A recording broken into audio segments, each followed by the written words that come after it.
एका तरुणीने आरपीएफची वर्दी घातली, प्लॅटफॉर्मवर फिरायला सुरुवात केली.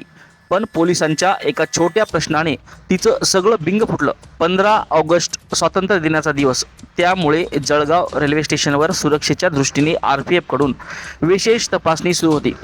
याच वेळी प्लॅटफॉर्म क्रमांक 3 वर आरपीएफच्या वर्दीत एक तरुणी संशयास्पद फिरताना जवानांच्या नजरेस पडली. वर्दी असल्यामुळे सुरुवातीला ती महिला आरपीएफ कर्मचारी असल्याचं वाटत होतं, मात्र तिच्या हालचाली आणि बोलण्यात काहीतरी गडबड असल्याचा संशय आरपीएफ जवानांना आला.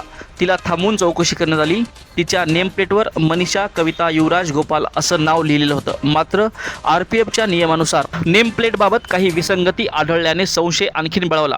त्यानंतर तिच्याकडे आरपीएफचं ओळखपत्र मागवण्यात आलं, पण तिच्याकडे कोणतंही अधिकृत आयडेंटिटी कार्ड नव्हतं. चौकशी दरम्यान तिने आपण नाशिक आरपीएफमध्ये कार्यरत असल्याचं सांगितलं.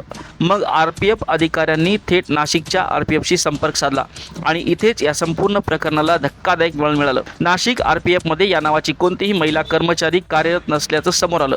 यानंतर अधिक कसून चौकशी केली असता तरुणीने आपण कोणत्याही पोलीस विभागात कार्यरत नसल्याचं सांगितलं.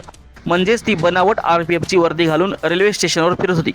तपासात तिच्याकडे काही संशयास्पद आणि बनावट कागदपत्र व प्रमाणपत्र आढळल्याचं पोलिसांनी सांगितलं. पण पोलिसांना आणखीन एक धक्कादायक गोष्ट तिच्या मोबाईलमध्ये आढळली. मोबाईल तपासला असता महाराष्ट्र पोलिसांच्या वर्दीतले तिचे फोटोही सापडले. काही फोटोमध्ये ती पोलिसांच्या वर्दीत वाहनासोबतही दिसत असल्याचं समोर आलं.